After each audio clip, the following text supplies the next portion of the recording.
Well, happy Friday to everybody. Hope you're all doing well and had a good Christmas, enjoyed your New Year's Eve and your New Year's Day, and are having an excellent start to 2019.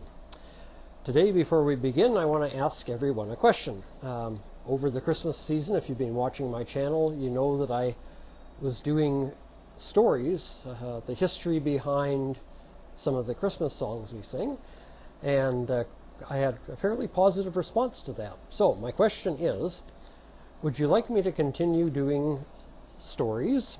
Some will be stories, some will be the history behind certain things or the origin of things. And with that, maybe one shout out, and I'll continue with the groaner of the week because I know you all enjoyed that. Or would you prefer that I go back to what I was doing before, which was shout outs and the groaner of the week? So if you could make a comment down in the comment section. For those of you that may have never made a comment on a YouTube video before, you have to go, there'll be recommended videos. Just scroll down past all those recommended videos. I'm not sure if I'm doing that the right way. Well, anyway, you scroll down to the bottom. Below those recommended videos, you will find the comment section, and you can leave a comment and let me know if you would prefer the story with one shout out and a groaner, and maybe tell me what kind of stories you like. If you like little short history lessons, my hero's out of place, can't have that, that's terrible. You're probably all sitting there staring at that and not even hearing what I'm saying. Anyway, if you'd like me to do the histories behind things and the origins of things, or some fictional stories, or what kind of stories you'd like to hear, if you would like me to do short stories on Friday. And they will be short. I don't want to make the videos any longer than, say, 10-15 minutes at the most. So please let me know on that. Comment below, and we'll get to it. Well, today we're going to have some shout outs. And the first one is Daniel Disorderly. And Daniel does magnet fishing in the canals of Scotland.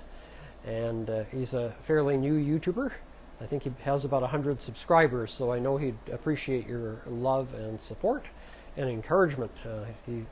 I made a comment that he might want to put a little more commentary or music in the background on his videos to improve them, and he says, yeah, he knows and he agrees, but he needs to learn how to edit. So if anybody lives near where Daniel Disorderly lives and could give him a hand learning how to edit, I'm sure he'd appreciate that too. So check out Daniel Disorderly.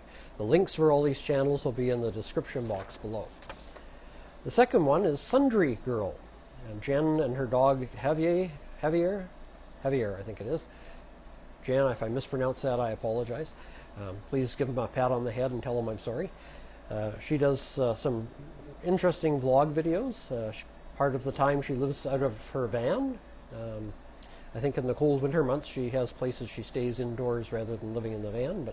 But yeah, very, very interesting lady, and you'll really enjoy her channel. So check out Sundry Girl. The third one is Cain Beeping. Kane does metal detecting, but he also does hunting for hidden treasures and rolls of coins. I guess that's the best way to put it. He'll buy a whole box of quarter rolls from the bank, and then he'll go through them looking for pre-1964 silvers and other, rare or exceptional coins, dimes, nickels, you name it. He does it. So quite interesting to see. You can learn something about cannot remember the official name of people who like coins. So my apologies. But anyway, very interesting. You can learn a few things from Kane, and he also, like I say, does metal detecting as well. So check out Cain Beeping. And the fourth is A Mac. That's just the capital letter A space capital M small c. And AMAC does fantastic little videos with poems, and she writes the poems. She's quite the poet. And some of her videos are tributes to other YouTubers. Some are encouraging. Some of them are getting us to stop and smell the roses. Just very, very good short videos You'll always come away with a smile on your face, I can guarantee you. So check out AMAC. All right. Well, what am I going to do today? Well, I'm going to tell you a story, but I'm being self-promotional here. So I'm going to read you the opening chapter of The Adventures of Big Girl and I, which is written by this guy named Ian C. Payne, who, strangely enough, where's the camera there? Let's get to focus. Looks a lot like me. Probably because it is me. So for those of you that think my name is Ian Wygath, no, it's actually Ian Payne. And Ian Wygath is just my YouTube, what's that term they use? Nom de plume? my pen name, my video name. So anyway, we'll get to it. I'm going to read you this is just the opening little chapter that's titled The Christmas Gift. It's kind of the introduction, I guess you'd say. The Christmas of 1954 was not anything special. No, it was just your average Christmas with trim trees, lights, decorations, and the usual holiday festivities. But for one young lady, Christmas morning could not arrive soon enough. This year was going to be the best ever. She just knew Santa was going to fulfill her greatest wish. Not only had she been to see Santa in person, but she had also written him a letter to ensure he would not forget her request. The days slowly passed by until finally Christmas Eve arrived. Oh, she could hardly stand the suspense of it all. Sometime during the night, her heart's desire would be carried down the soot-encrusted chimney and deposited under the Christmas tree. The minutes and hours crept by at a snail's pace as she waited Christmas Eve day to pass. That night, sleep eluded her as the excitement in her little soul built to a crescendo. Then finally, at long last, it was Christmas Day morning. She rushed to her parents' bedroom to wake them up. She was too wound up in the thrill of what was waiting for her to hear her parents' complaints about being woken up at 5 a.m. She just had to get them to come downstairs to see what she had asked Santa to bring them. Yes, that's correct, to bring them. Disappointment loomed large in the living room of that humble abode as she realized that Santa had not delivered her request.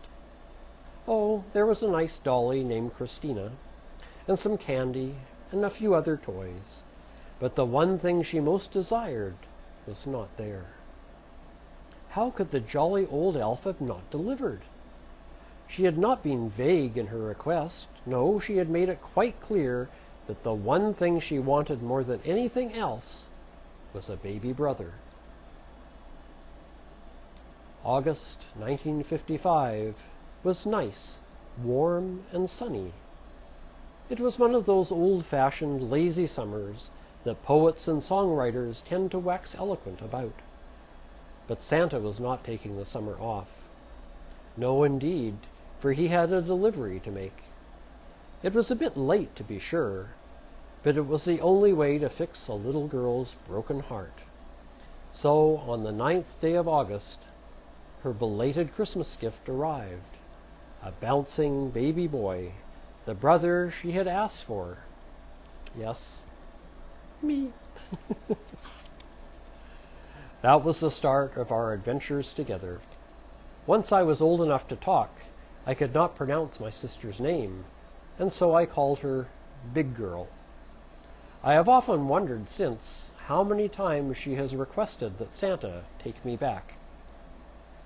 The following short tales are based on real events in our lives.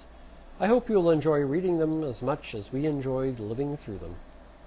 And there you go. The first little story is Scaling the Slopes.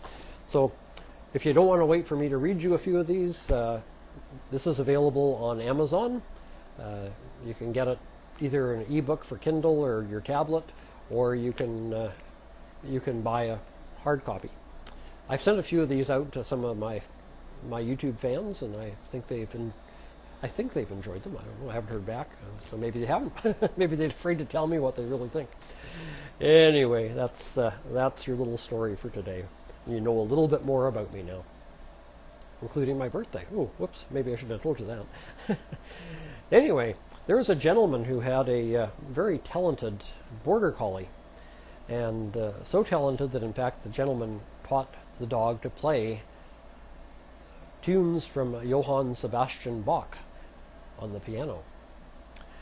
And then he went out promoting his dog and how great his dog was. Well, a producer of a local TV show heard about this dog and contacted the gentleman and said, I'd like to have your dog come and play something for me, and I want to see if he's something I'd like to have on my show. So time was arranged, and the gentleman took his dog to the studio, and the piano was waiting there, and the gentleman pulled the producer aside and he said, now listen, my dog is very, very sensitive. Do not interrupt him while he's playing. If you do, he will attack you. It really bugs him if you interrupt him while he's playing. So please leave him alone while he plays. So the producer agrees, and he tells all the studio staff, the cameraman, the gaffer, the sound man, you name it, all of them are informed. No interruptions, don't make a sound or noise or anything while this dog is playing, because he might attack you. Well, the dog climbs onto the piano bench, puts his front paws onto the keyboard, and begins to play Bach. And the producer can hardly stand it. This is dog's rendition of the music is horrible. It's just a bunch of pounding on the keys that sort of sounds a bit like some of Bach's music, but it's horrible. But the producer remembers what the owner of the dog said, and so he stays quiet, and so do the rest of the people in the studio, until the dog is finished. And the owner looks at him, big smile on his face, says, well, what did you think? And the producer said, that was absolutely horrible. I think I should have interrupted him, because I can't believe that his Bach is any worse than his bite.